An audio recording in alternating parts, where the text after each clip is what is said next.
Me parece que em todas as outras pandemias do passado, sempre houve uma segunda onda. Quer dizer que é líquido e certo que nós vamos ter uma segunda onda?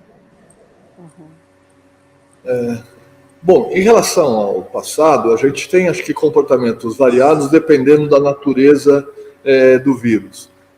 Muitas vezes, a segunda onda, de qualquer tipo de doença transmissível, pode se explicar porque há um novo movimento de espalhamento do vírus, ou porque, numa primeira onda, digamos assim, muita gente pegou a doença, ficou imune, e aí, depois de mais algum tempo, pessoas circulam de lugares diferentes, nasce gente que não foi exposta ao vírus, então se acumula um novo contingente de pessoas que são suscetíveis, quer dizer, não tiveram contato anterior.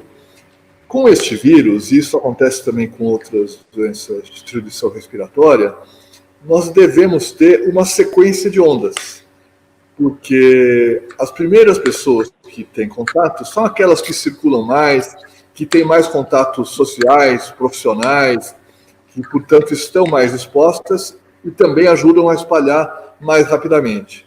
Uma vez que essas pessoas, digamos que são super contactantes, tiveram a doença, elas deixam de transmitir.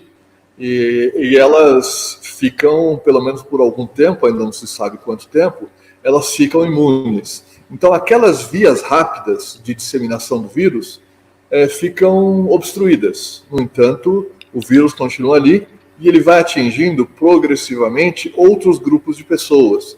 Isso acontece tanto quando a gente pensa em indivíduos, como quando a gente pensa em localidades. Quer dizer, nós tivemos uma transmissão rápida em boa parte das capitais. Agora a doença vai se interiorizando e gerando pequenos focos que vão explodindo nas médias cidades e, em seguida, nas cidades pequenas.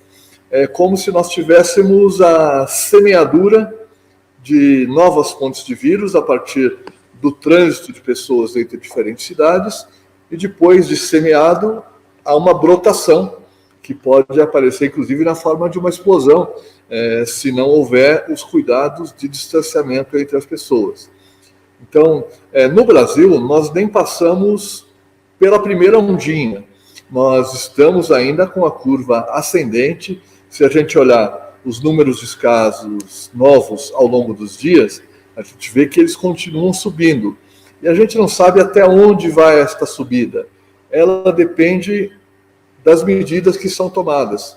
Se nós não tomarmos nenhuma medida, ou se nós deixarmos de tomar medidas que tendem a ser interrompidas neste momento, alguma curva que estava se estabilizando volta a subir. E a gente não sabe até onde ela vai. Se nada for feito, vai até que tanta gente tenha tido doença que não haja mais quase ninguém suscetível. Mas isso significará milhões e milhões de casos, 100 milhões, 120 milhões de pessoas infectadas, em um número proporcional de óbitos também.